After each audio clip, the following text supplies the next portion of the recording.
is afraid of truth, is afraid of independent voices. It calls us extremists, but they are the extremists. And I would like to thank all the countries that have kindly announced their support for Venezuela, even though the ballot is a secret one and there's no need to announce things. But since the Imperium has attacked openly, this strengthened the convictions of many countries, and their support strengthens us. Mercosur, as a bloc, has expressed its support. Our brothers in Mercosur, Venezuela with Brazil, Argentina, Paraguay, Uruguay is a full member of Mercosur, and many other Latin American countries, CARICOM, Bolivia, have expressed their support for Venezuela. The Arab League, the full Arab League has voiced its support, and I am immensely grateful to the Arab world, to our Arab brothers, our Caribbean brothers. The African Union, almost all of Africa, has expressed its support for Venezuela, and countries such as Russia or China, and many others. I thank you all warmly on behalf of Venezuela, on behalf of our people, and on behalf of the truth. Because Venezuela, with a seat on the Security Council, will be expressing not only Venezuela's thoughts, but it will also be the voice of all the peoples of the world, and we will defend dignity and truth. Over and above all of this, Madam President, I think there are reasons to be optimistic. A poet would have said, helplessly optimistic, because over and above the wars and the bombs and the aggressive and the preventive war and the destruction of entire peoples, one can see that a new era is dawning. As Silvia Rodriguez says, the era is giving birth to a heart. There are alternative ways of thinking. There are young people who think differently, and this has already been seen. Within the space of a mere decade, it was shown that the end of history was a totally false assumption, and the same was shown about Pax Americana and the establishment of the capitalist neoliberal world. It has been shown, this system, to generate mere poverty. Who believes in it now? What we now have to do is define the future of the world. Dawn is breaking out all over. You can see it in Africa, in Europe, in Latin America, and Oceania. I want to emphasize that optimistic vision. We have to strengthen ourselves, our will to do battle, our awareness. We have to build a new and better world. Venezuela joins that struggle, and that's why we are threatened. The U.S. has already planned, financed, and set in motion a coup in Venezuela, and it continues to support coup attempts in Venezuela and elsewhere. President Michelle Bachelet reminded us just a moment ago the horrendous assassination of the former Foreign Minister Orlando Letelier. And I would just add one thing. Those who perpetrated this crime are free.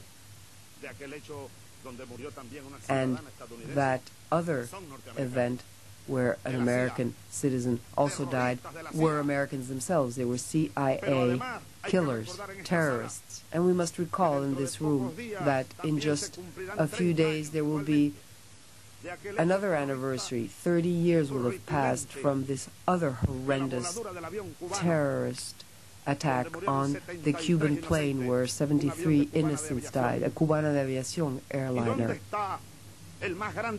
And where is the biggest terrorism of this terrorist of this continent who took the responsibility for blowing up the plane? He spent a few years in jail in Venezuela thanks to CIA and then government officials. He was allowed to escape, and he lives here in this country, protected by the government, and he was convicted.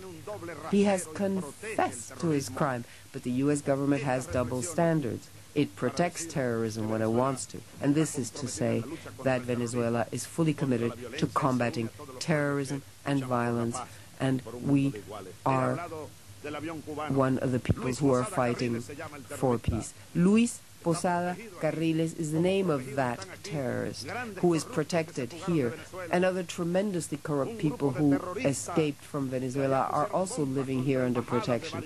A group that bombed various embassies, that assassinated people. During the coup, they kidnapped me and they were going to kill me, but I think God reached down and our people came out into the streets and the army was true. And so I'm here today. But these people who led that coup are here today in this country protected by the American government. And I accuse the American government of protecting terrorists and of having a completely cynical discourse.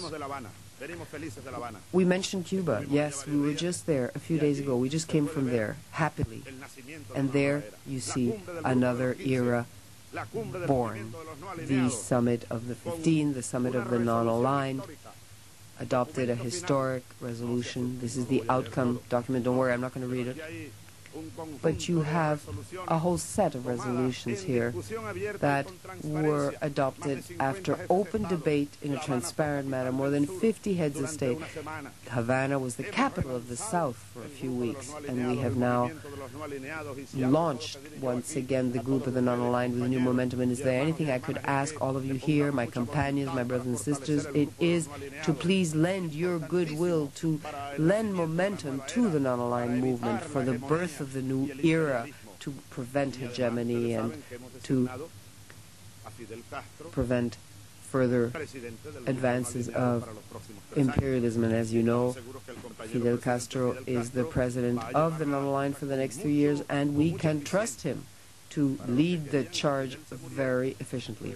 If, unfortunately, they thought, oh, Fidel was going to die, but they're going to be disappointed because he didn't, and he's not only alive, he's back in his green fatigues, and he's now presiding the non-aligned. So, my dear colleagues, Madam President, a new strong movement has been born, a movement of the South. We are men and women of the South.